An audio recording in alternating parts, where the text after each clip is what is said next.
안녕하세요. 주님의 이름으로 환영합니다. 지난 한 주간도 다들 평안하셨는지요? 우리 주님께서 세례 요한에게 요단강에서 세례를 받으시고 공생애를 시작하신 주연절 후 네 번째 주일입니다.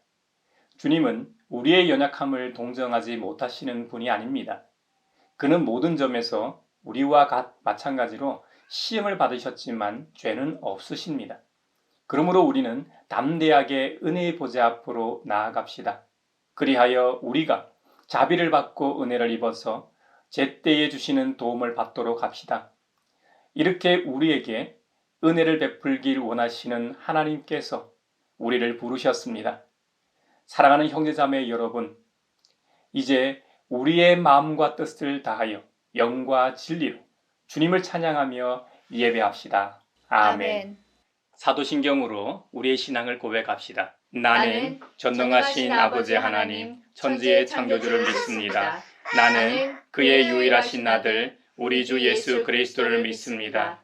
그는 성령으로 잉태되어 동정녀 마리아에게서 나시고 본디오 빌라도에게 고난을 받아 십자가에 못 박혀 죽으시고 장사된 지 사흘 만에 죽은 자 가운데서 다시 살아나셨으며 하늘에 오르시어 전능하신 아버지 하나님 우편에 앉아 계시다가 거기로부터 살아있는 자와 죽은 자를 심판하러 오십니다.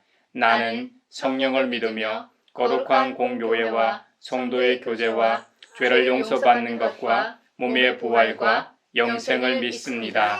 아멘. 부활의 광야에 화초가 피고 말랐던 시냇물을 넣네.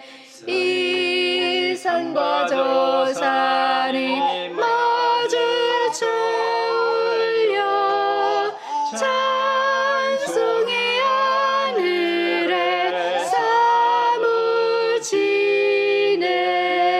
사무치네.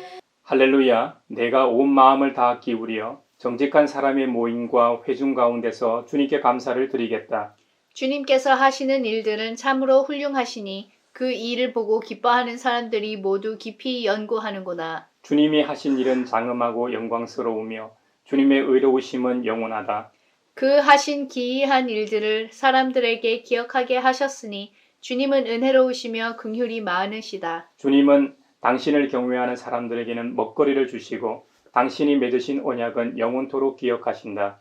당신의 백성에게 하신 일, 곧 뭇 민족의 유산을 그들에게 주신 일로 당신의 능력을 알리셨다. 손수하신 일들은 진실하고 공의로우며 주님이 지시하신 법은 모두 든든하며 영원토록 흔들리는 일이 없으니 진실과 정직으로 제정되었다. 당신의 백성에게 구원을 베푸시고 그 언약을 영원히 세우셨으니 그 이름이 거룩하고 두렵다.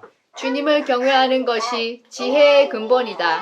주님의 계명을 지키는 사람은 바른 깨달음을 얻으니 영원토록 주님을 찬양할 일이다. 아멘. 전능하신 아버지여 주의 능력 주시고 우리 맘에 임하셔서 떠나가지 마소서.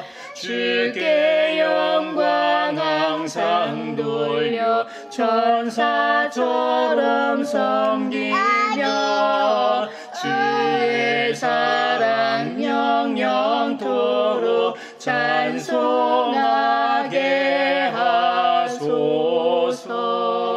하소서. 아멘. 만일 우리가 죄가 없다고 말하면 우리는 자기를 속이는 것이요 진리가 우리 속에 없는 것입니다. 우리가 우리 죄를 자백하면 하나님은 신실하시고 의로우신 분이셔서 우리 죄를 용서하시고 모든 불의에서 우리를 깨끗하게 해주실 것입니다. 지난 한 주간 가정에서, 직장에서, 세상에서, 심지어 교회에서의 우리의 말과 행동을 돌아보며 자비롭고 은혜롭고 노하기를 더디하시는 주님 앞에 우리 죄를 고백합시다. 주님께서 저에게 은총을 베푸시는 것이 사실이면 우리의 악과 우리의 죄를 용서해 주시고 모든 불의에서 우리를 깨끗하게 해주시고 우리를 주님의 자녀로 삼아 주시옵소서. 내 마음속을 비추시는 주님, 어둠에서 나를 지켜주소서. 내 마음속을 비추시는 주님, 당신 사랑 안에 쉬리라.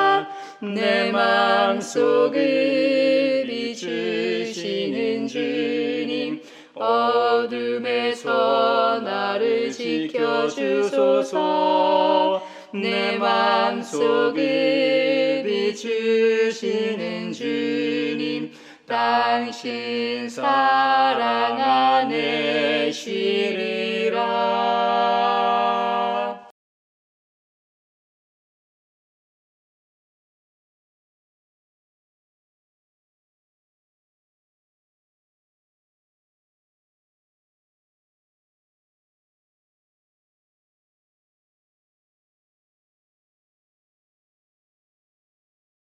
제가 여러분에게 전하는 소식은 하나님은 빛이시요 하나님 안에는 어둠이 전혀 없다는 것입니다. 그러므로 하나님께서 빛 가운데 계신 것과 같이 우리가 빛 가운데 살아가면 우리는 서로 사귐을 가지게 되고 하나님의 아들 예수님의 피가 우리를 모든 죄에서 깨끗하게 해주십니다. 이제 주님께서 우리의 죄를 용서하셨음을 주님의 이름으로 선언합니다. 아멘. 찬미하여라 오 나의 영혼아,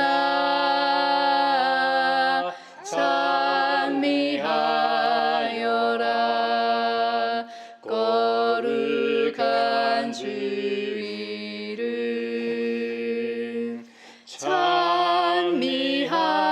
찬미하여라 오 나의 영혼아,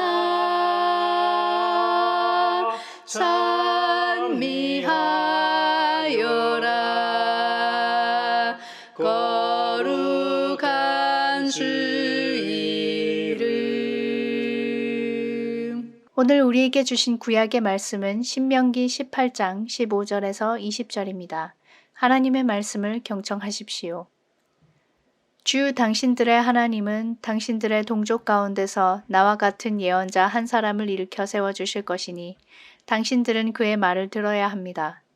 이것은 당신들이 호렙산에서 총회를 가진 날에 주 당신들의 하나님께 청한 일입니다.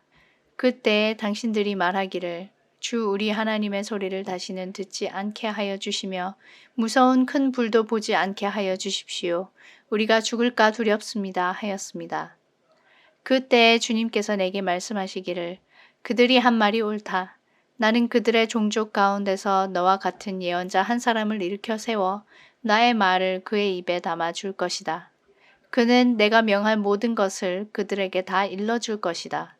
그가 내 이름으로 말할 때에 내 말을 듣지 않는 사람은 내가 벌을 줄 것이다.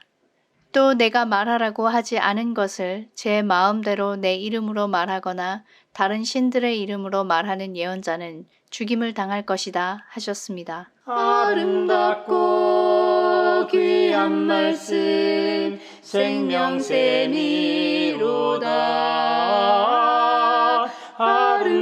아름답고 귀한 말씀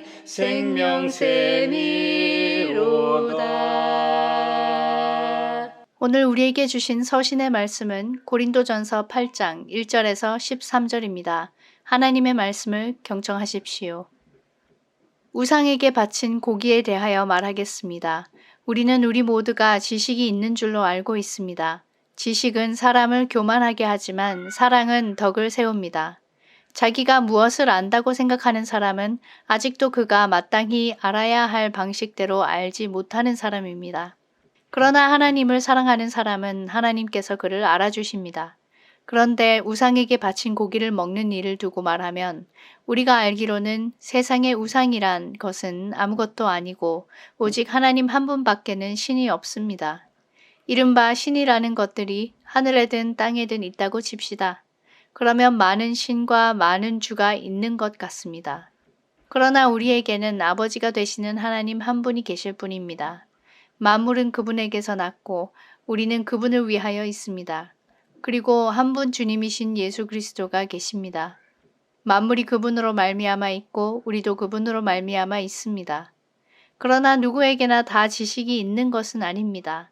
어떤 사람들은 지금까지 우상을 섬기던 관습에 젖어 있어서 그들이 먹는 고기가 우상의 것인 줄로 여기면서 먹습니다. 그들의 양심이 약함으로 더럽혀지는 것입니다. 그러나 우리를 하나님 앞에 내세우는 것은 음식이 아닙니다. 음식을 먹지 않는다고 해서 손해볼 것도 없고 먹는다고 해서 이로울 것도 없습니다. 그러나 여러분에게 있는 이 자유가 약한 사람들에게 걸림돌이 되지 않도록 조심하십시오. 지식이 있는 당신이 우상의 신당에 앉아서 먹고 있는 것을 어떤 사람이 보면 그가 약한 사람일지라도 그 양심에 용기가 생겨서 우상에게 바친 고기를 먹게 되지 않겠습니까? 그러면 그 약한 사람은 당신의 지식 때문에 망하는 것입니다. 그리스도께서는 그 약한 신도를 위하여 죽으셨습니다. 이렇게 여러분이 형제 자매에게 죄를 짓고 그들의 약한 양심을 상하게 하는 것은 그리스도께 죄를 짓는 것입니다. 그러므로 음식이 내 형제를 걸어서 넘어지게 하는 것이라면 그가 걸려서 넘어지지 않게 하기 위해서 나는 평생 고기를 먹지 않겠습니다. 아름답고 귀한 말씀 생명샘이로다. 아름답고 귀한 말씀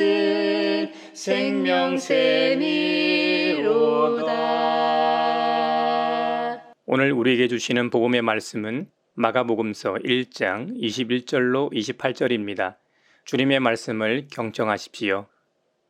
그들은 가브나움으로 들어갔다.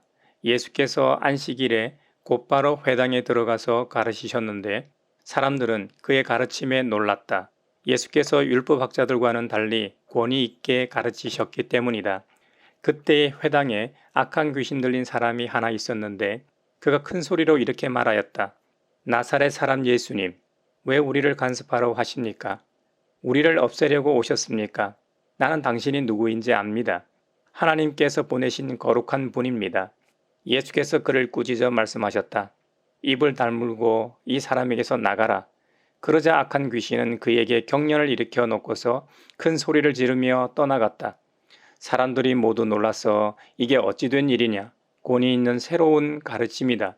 그가 악한 귀신들에게 명하시니 그들도 복종하는구나 하면서 서로 물었다. 그리하여 예수의 소문이 곧 갈릴리 주위의 온 지역에 두루 퍼졌다. 이것은 주님의 말씀입니다. 하나님 감사합니다. 아름답고 귀한 말씀 생명샘이로다. 아름답고 귀한 말씀 생명샘이로다. 사회를 위하여 기도합니다. 북한의 최근 미사일 발사와 김정은의 도발이 예사롭지 않다는 분석이 많습니다. 특히 미국의 민간 전문가들은 몇 달 내에 연평도 포격 이상 수준의 충돌이나 핵 충돌이 있을 수 있다고 합니다. 김정은은 전쟁을 하기로 이미 전략적 결정을 내렸다고 하기도 합니다. 대한민국 지도자와 정부가 남북 관계를 정치적 계산 속에 악용하는 어리석은 짓은 하지 않게 하시고 군사적 대비는 철저히 하되 수준 높은 외교로 긴장을 낮추고 국민의 안전을 책임지게 하소서. 우리 기도를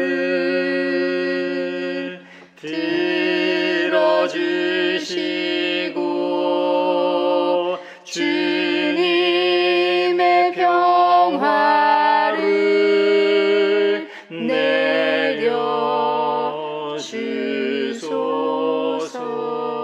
내려주소서. 교회를 위하여 기도합니다. 최근 한국 리서치 종교 경전에 대한 인식 조사에서 종교의 경전이 개개인의 삶에 긍정적인 영향을 미치는 것으로 나타났습니다. 경전은 사람을 위로하고 살아갈 힘을 주고 올바른 행동을 할 수 있도록 안내하고 현대 사회에 적용이 가능할 뿐만 아니라 우리 사회가 앞으로 어떻게 나아가야 하는지를 알려준다고 생각하는 이들이 우리 사회의 60에서 70%에 달했습니다. 특히 개신교의 신뢰도가 가장 높은 곳으로 나타났습니다. 그리스도교의 경전은 마음의 평안을 주고 윤리 도덕적으로 살아갈 나침반 역할에서 그치는 것이 아니라 그 안에 생명이 있고 구원이 있는 유일한 경전입니다. 한국 교회와 성도들이 생명의 말씀인 성경을 더 사랑하고 그 안에 기록된 대로 살아감으로 인해 세상에 하나님을 나타내게 하소서. 우리 기도를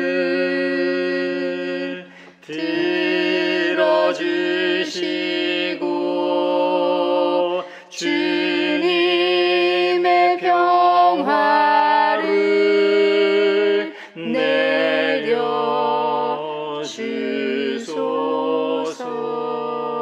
내려주소서. 세계를 위하여 기도합니다. 올해 11월 미국 대선에 앞서 공화당 대선 주자는 또다시 도널드 트럼프가, 민주당은 조 바이든이 될 것으로 보입니다. 트럼프 전 대통령은 여러 가지 재판 중에 있을 뿐만 아니라 재임 중과 재임 후에 국가 분열의 주범입니다. 전쟁과 기후 위기에 처해 있는 국제사회에 경제 원리와 미국 우선주의 원칙만으로 악영향을 미칠 것이 분명합니다. 트럼프를 열광적으로 지지하는 미국의 백인 복음주의자들이 부디 하나님의 마음을 제대로 이해하고 공공선을 위한 투표를 하게 하소서. 우리 기도를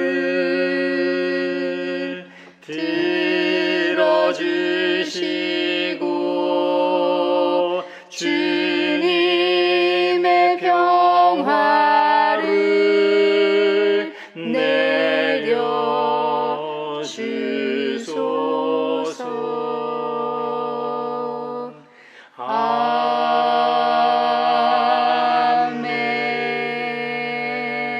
아멘. 지난 시간에 예수님께서 처음으로 네 제자를 부르셨습니다.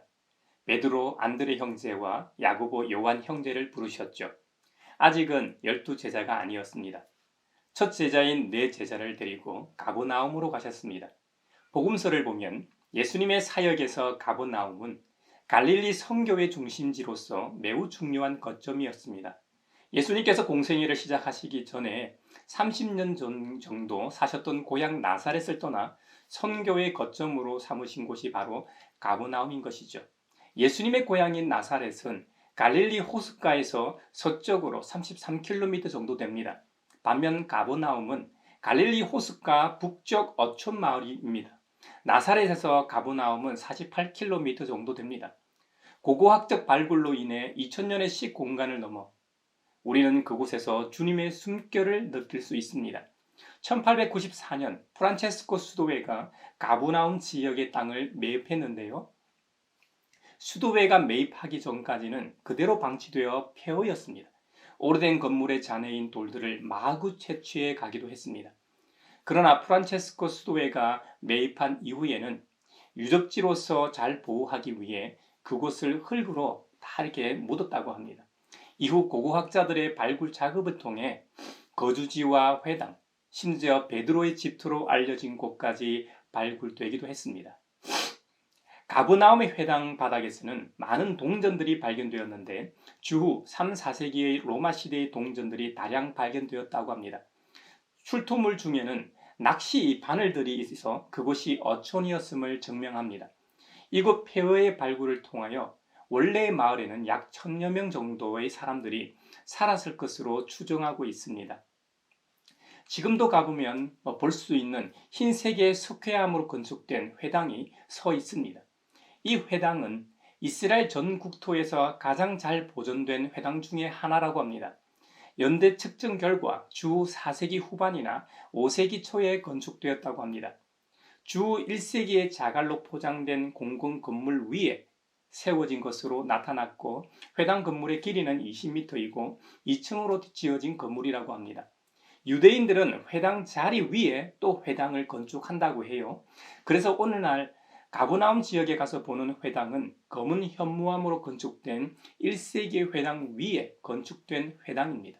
2000년 전 약 1000여 명 정도가 살았다면 꽤 많은 사람들이 살던 어촌부락이었을 겁니다. 게다가 다메섹으로 가는 국제적 길목이었기 때문에 그곳에는 세관, 군사시설이 있을 만큼 매우 중요한 장소였습니다. 고고학적으로 이곳은 중후기 청동기 시대인 기원전 20세기부터 사람이 살았던 곳이라고 합니다. 어쩌면 아브라함이 갈대아 우르를 떠나 하란을 경유해 가나안으로 입성할 때 가버나움을 통과했는지도 모르겠네요. 아주 오래된 도시였다는 것이죠. 이 지역의 다른 장소에서는 주 1세기경의 집트 위에 다시 5세기경의 팔각형의 교회가 세워졌습니다. 1990년에 다시 이 유적 위에 이탈리아 건축가가 설계한 현대식 팔복교회가 서 있죠. 성경에 나오는 이야기들이 역사적 사실임을 고고학이 증명하고 있습니다. 가버나움이 예수님 공생의 선교사역의 중심지임을 우리는 복음서를 통해 확인할 수 있습니다. 그 어느 곳보다 많은 가르침과 이적이 일어났던 곳입니다. 마태복음에 나오는 백부장의 종을 치유하셨고, 마가복음에서는 중풍병자를 고치시고, 심지어 죽었던 회당장 야이로의 딸을 살리신 곳도 바로 가버나움입니다. 요한복음에 나오는 왕의 신하의 아들을 치유하신 곳도 이곳 가버나움입니다. 공간복음 세 군데에 다 나오는 손 마른 사람을 치유하신 곳도 가버나움입니다. 그런데 참으로 아이러니하게도 이렇게나 많은 축복을 받았던 곳이었음에도 불구하고 가버나움은 도무지 회개하지 않았습니다. 그래서 심판날에는 소돔보다 견디기 힘들 것이라는 책망의 말씀을 들었던 곳이 바로 이곳 가버나움입니다. 오늘날 가보면 2000년 전에 약 1000여 명이 살았다고 믿기 어려울 정도로 휑합니다. 마태복음 11장 24절에서 경고하셨던 말씀이 그대로 성취되었음을 봅니다. 신약 성경에서 중요한 위치를 차지하는 가버나움으로 예수님께서 이동하셨고 처음으로 그곳 회당에서 가르치셨습니다. 사람들은 그분의 가르침에 놀랐습니다. 원어적 의미를 살려 직역한다면 예수님의 가르침을 받은 그들의 놀라움은 넋이 나가 정신을 잃을 만큼의 감동과 충격이었다는 의미입니다. 그것도 한순간 놀라고 만 것이 아니라 한동안 놀라움에 휩싸였습니다. 그 당시 청중들의 입장에서 무엇이 그들로 하여금 이토록 놀라게 하였을까요? 마가복음을 기록한 마가의 증언에 의하면 그 교훈에 놀랐다고 보고합니다. 교훈은 원어로 디다케라고 합니다. 예수님께서 당시 율법학자들과는 달리 권위 있게 가르치셨다는 데 있습니다. 예수님께서 가르치신 디다케는 당시 종교 지도자들인 율법학자들의 디다케와 뭐가 그리 달랐을까요? 예수님의 디다케는 순도 100%의 하나님의 뜻에 대한 교훈입니다. 반면 율법학자들의 이 디다케는 제 아무리 완벽하다고 해도 100%는 될 수가 없습니다. 제일 처음 하나님으로부터 율법을 받은 모세로부터 치면 시대가 흐름에 따라, 시대적 상황에 따라 살이 붙거나 빠졌을 겁니다. 이스라엘 사람들은 구약 성경 중 모세오경을 가장 중요하게 칩니다. 바벨론 포로기의 유대인은 성전에 갈 수 없었기 때문에 자신들의 거주지의 모임의 장소인 회당을 만들었습니다. 유대인들의 신앙생활은 예루살렘 성전 중심에서 점차 유대인 회당 중심으로 변화하게 됩니다. 율법학자인 랍비들은 유대인 공동체의 지도자로서 모세오경을 재해석해 생활 지침서를 만들었는데 그게 주후 5세기에 완성된 탈무드입니다. 오늘날 탈무드는 구약 성경의 27배 분량 된다고 합니다. 전권이 20권이고 약 12,000페이지에 달합니다. 그 중에서 랍비들은 모세오경에서 핵심 내용을 뽑아 삶의 규칙으로 만든 613개 조항의 율법을 완성하고 보급하기에 이릅니다. 하지 말아야 할 금지 조항이 365조항이고 실천해야 할 조항이 248조항이나 됩니다. 예수님은 하나님 사랑, 이웃 사랑으로 줄이셨는데 율법학자들은 오히려 613개나 만들었습니다. 심지어 금지 규정을 어기는 사람은 공동체에서 처벌을 받아야 했습니다. 그러니 예수님의 가르침은 심히 놀랍고 명쾌하고 사랑을 받을 수밖에 없었을 겁니다. 예수님께서 공생애를 시작하시면서 맨 먼저 선포하신 말씀이 무엇인지 기억나십니까? 때가 찼다. 하나님의 나라가 가까이 왔다. 회개하라. 복음을 믿으라였습니다. 율법학자든 바리새인이든 서기관이든 장로든 그 누구도 이런 말을 한 적이 없습니다. 그들은 하나님의 뜻이 담긴 율법을 가르치는 위치에 있었지만 그 율법을 자신들의 자리를 보존하는 데 더 관심을 가지고 활용했습니다. 그러나 예수님은 하나님의 아들이십니다. 그러니 그들의 가르침이나 교훈과는 다를 수밖에요. 실제로 하나님의 나라는 예수님의 성육신을 통해 이미 임하였습니다. 마가복음 11장 18절에서 마가는 권위에 대해서 또 다른 증언을 합니다. 대제사장들과 율법학자들이 이 말씀을 듣고서는 어떻게 예수를 없애버릴까 하고 방도를 찾고 있었다. 그들은 예수를 두려워하고 있었던 것이다. 무리가 다 예수의 가르침에 놀라고 있었기 때문이다. 당시 종교 지도자들이 예수님의 말씀에 불편함을 느낀 이유는 뭘까요? 예수님께서 이사야 56장 7절과 예레미야 7장 11절 말씀을 인용하셨기 때문입니다. 당시 그렇게 거룩하게 생각하던 성전은 이사야 예언자에 의하면 만민이 기도하는 집이었습니다. 하지만 그 기도하는 집을 대제사장들과 율법학자들은 강도들의 소굴로 만들어 버렸습니다. 그렇다면 당시 종교 지도자들은 어떤 방식으로 만민이 기도하는 집을 강도들의 소굴로 만들었느냐? 예수님과 관련된 영화에서 빠지지 않고 반드시 등장하는 장면이 있습니다. 바로 성전을 깨끗하게 하시는 장면입니다. 성전 바깥들에서 물건을 팔고 사는 장면입니다. 심지어 돈을 바꾸어주는 사람들도 있었고 비둘기를 파는 사람들도 있었습니다. 그들의 상을 둘러 엎으시는 장면이죠. 구약 시대로부터 예수님 당시에도 예루살렘 성전에서 하나님께 제사를 드릴 때는 반드시 제물이 있어야 했습니다. 예를 들어보죠. 서울이 예루살렘 성전이 있는 거룩한 도성이고 부산이나 한반도 전역에서 각자 제사에 쓸 제물을 가지고 온다고 상상해 보십시오. 어떤 사람은 힘이 들지만 들고 올 수도 있겠죠. 대부분의 사람은 어려웠을 겁니다. 지금이야 도로가 잘 정비되어 있지만 2000년 전에는 교통수단도 제대로 없고 도로도 잘 정비되어 있지 않았고 게다가 오는 길에 도둑대나 강도를 만날 확률이 높았습니다. 당시에 그런 불편함을 해소하기 위해 예루살렘에서 제사에 사용할 제물을 살 수 있도록 시스템을 갖춰 놓았던 것이죠. 그런데 이런 제물을 구입할 돈은 일반적으로 통용되는 화폐가 아니라 성전에서만 사용하는 화폐로 환전을 해야만 제물을 구입할 수가 있었습니다. 그래서 성전들 안에 돈을 바꾸는 사람들이 있었던 것이죠.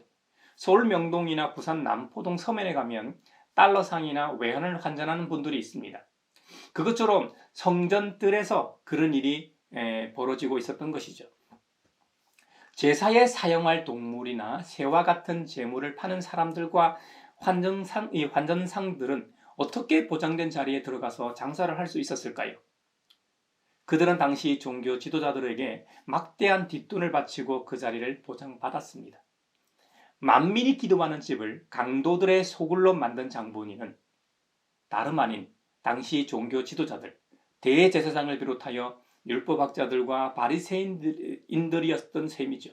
그러니 예수님의 이 말에 불같이 화를 내고 심지어 저 예수라는 자를 죽여야만 그들의 이익이 유지될 수 있었던 것이죠.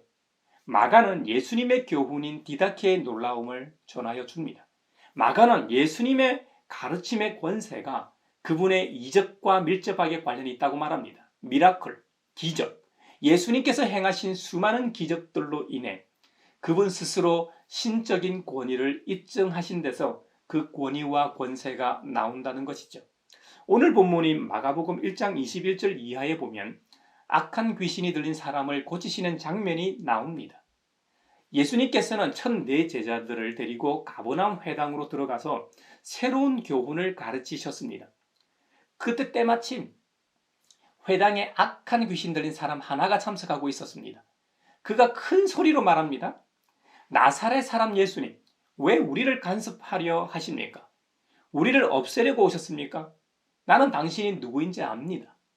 하나님께서 보내신 거룩한 분입니다. 이 사람의 말을 들은 예수님께서 말씀하십니다. 입을 다물고 이 사람에게서 나가라. 그러자 악한 귀신은 그에게 경련을 일으키고 놓고서 큰 소리를 지르며 떠나갔습니다. 그 광경을 지켜보고 있던 사람들이 모두 놀라서 이게 어찌된 일이냐? 권위 있는 새로운 가르침이다. 그가 악한 귀신들에게 명하시니 그들도 복종하는구나 하면서 서로 물었다는 것이지요. 여러분 같으면 안 그렇겠습니까? 이 소문은 삽시간에 갈릴리 주위의 온 지역에 두루 퍼졌습니다. 예수님은 한순간에 일약서타가 되었습니다. 마가는 예수님의 새로운 가르침은 당시 가장 권위 있던 율법학자들과는 완전히 다른 권위, 그들은 행할 수 없는 기적, 미라클에서 나온다고 증언하고 있습니다. 율법학자들과 달랐던 예수님의 권위는 어디에서 나오느냐? 첫 번째는 그들은 단 한 번도 전한 적 없는 하나님 나라에 대한 메시지였고, 그것도 먼 훗날 임할 하나님의 나라가 아니라 이미 임한 하나님 나라에 대한 메시지였습니다. 율법학자들과 달랐던 예수님의 권위의 두 번째 근거는 그분의 신적 능력 때문이었습니다. 귀신도 알아보는 신적 능력 말입니다. 귀신들도 복종하는 능력 말입니다. 아마도 악한 귀신 들린 사람이 가브나움 지역에서는 모두가 아는 그런 사람이었을 겁니다. 어쩌면 그가 나고 자라는 과정을 다 지켜봤을 수도 있습니다. 그런 사람이 예수님의 말 한마디에 낫는 것을 보았습니다. 그 사람 속에 자리 잡고 있던 귀신이 하는 말에서도 놀랐을 겁니다. 어떤 유능한 의사도 주술사도 못 고치는 병을 예수님께서 단숨에 고치셨으니 모두가 놀라고 넋을 잃고 정신이 멍한 상태일 만큼 감동과 감격, 놀람과 경이로 그 회당하는 휩싸였음에 틀림없습니다. 예수님의 가르침은 단순히 말로만 하는 것이 아니었습니다. 그분은 실제로 말씀하신 대로 직접 사셨고 또 필요에 따라 그 필요를 채워주셨습니다. 앞을 못 보는 시각장애인을 보게 하시고 소리를 못 듣고 말 못하는 언어 장애인을 듣고 말하게 하시고 못 걷는 장애인을 걷게 하시고 심지어 죽은 자를 다시 살려주시기도 했죠.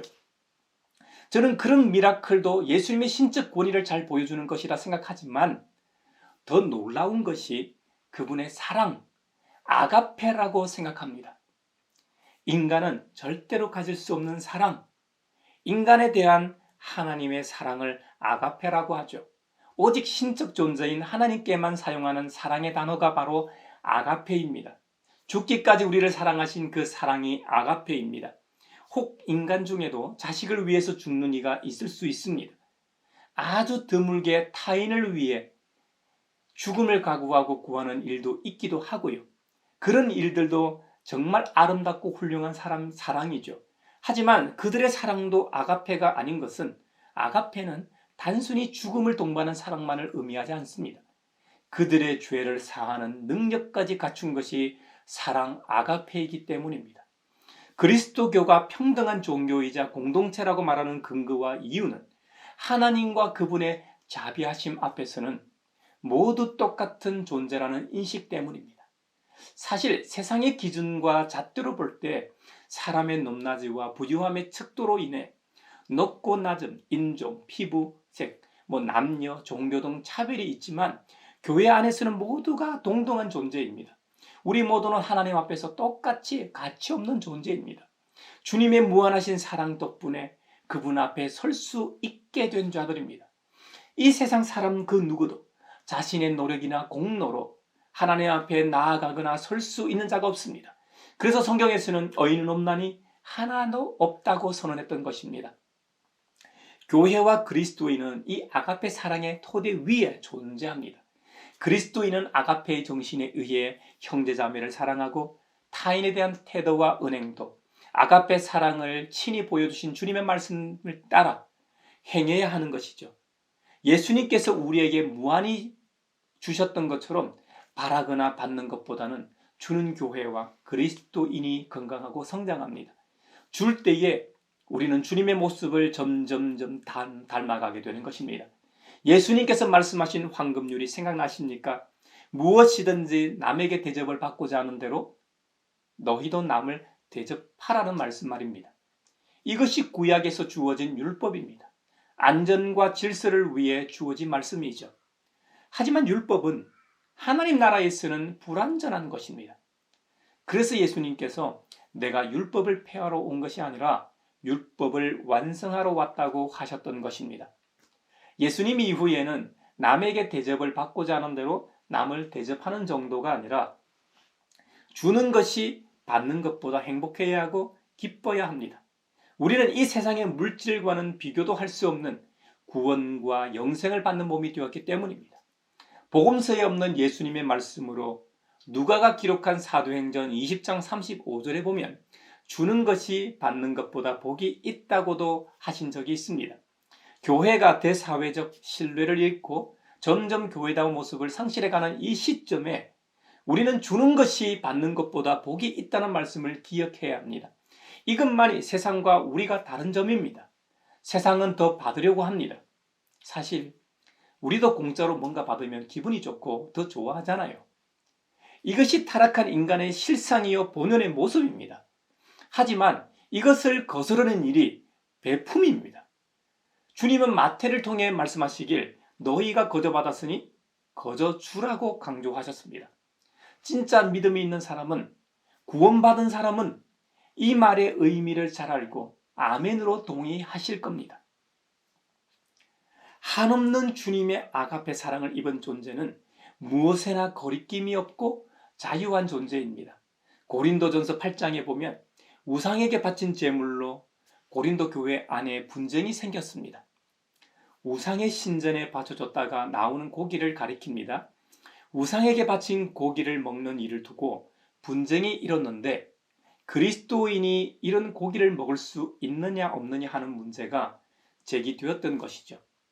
고린도 교회 내에 지식이 좀 있는 사람들, 주님의 은혜로 인해 자유를 누리는 지식을 말합니다. 하지만 지식이 없는 사람들은 우상을 섬기던 옛 관습에 따라 그들이 먹는 고기가 우상의 것인 줄로 여기면서 먹는다는 것이죠. 고대 사회에서는 우상 제물을 먹는 일과 우상을 섬기는 일이 완전히 별개의 일이 아니었습니다. 우상 제물을 먹는다는 것은 우상을 섬긴다는 의미였습니다. 바울의 말처럼 우리를 하나님 앞에 내세우는 것은 음식 제물이 아닙니다. 음식을 먹지 않는다고 해서 손해볼 것도 없고 먹는다고 해서 또 이로울 것도 없습니다. 그리스도교에 있어 이 세상의 신은 오직 하나님 한 분밖에 없기 때문이죠. 교회 내에서 그리스도에 대한 지식이 많아 우리의 생활 현장에서 자유함을 누리며 사는 분들도 있지만 아직까지 옛 습관을 탈피하지 못한 연약한 분들도 있습니다.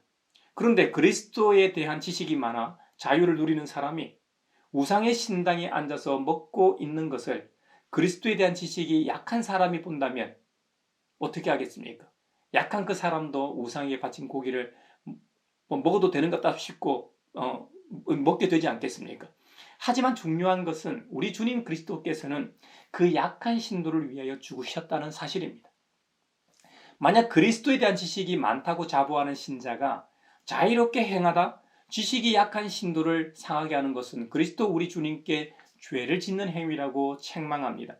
반면 바울 자신은 음식이 내 형제자매를 걸어서 넘어지게 하는 것이라면 그가 걸려서 넘어지지 않게 바울 자신은 평생 고기를 입에 대지도 않겠다는 거예요. 먹지 않겠다고 선언합니다. 지식은 꼭 필요한 것입니다. 하지만 한계가 있습니다.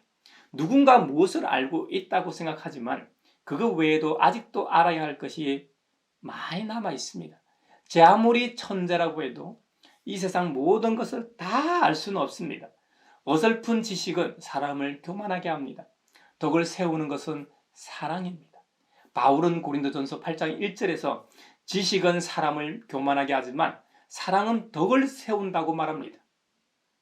고린도 교회의 문제점이면서 가장 큰 약점은 덕을 세우는 일을 잘 못했다는 겁니다. 공동체 의식의 결핍이라고 할까요?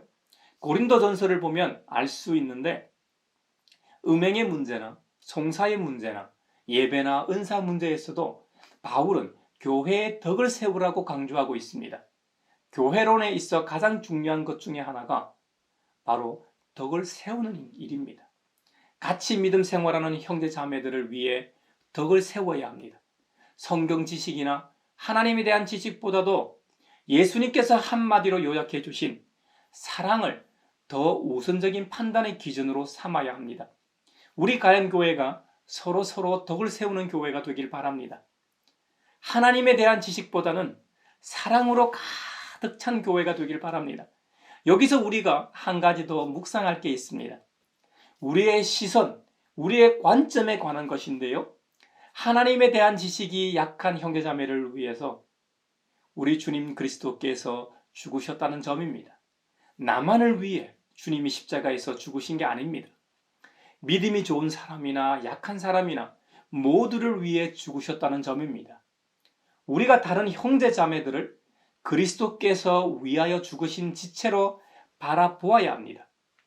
우리 예수님은 우리로 하여금 나 외에도 주님이 위하여 죽으신 다른 그리스도인들을 바라보게 하십니다.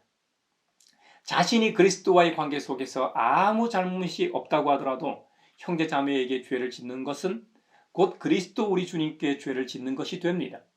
그래서 근본적으로 그리스도인은 교회의 머리 되신 그리스도 안에서 공동체적으로 존재할 수밖에 없습니다.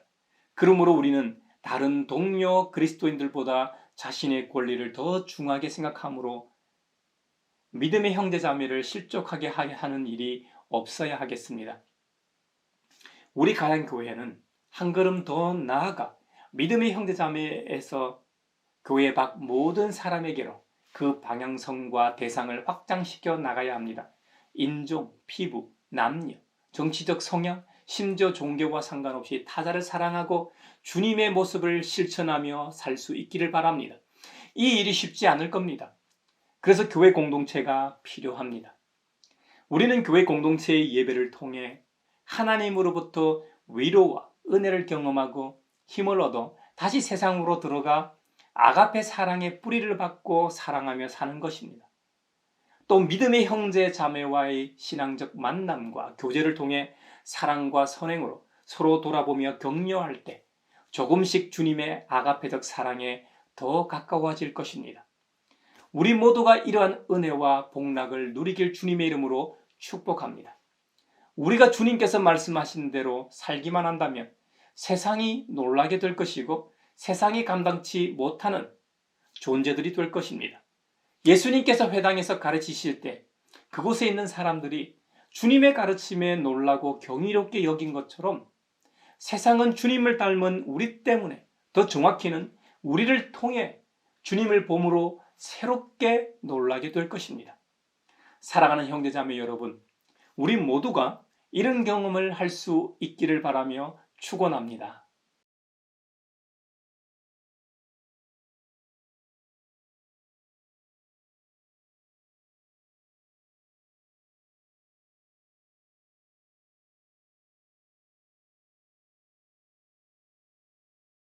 내게 있는 모든 것을 주를 위해 드리네. 주의 성령 충만하게 내게 내려주소서. 주께 드리네. 주께 드리네. 사랑하는 구주 앞에 모두 드리네. 아멘.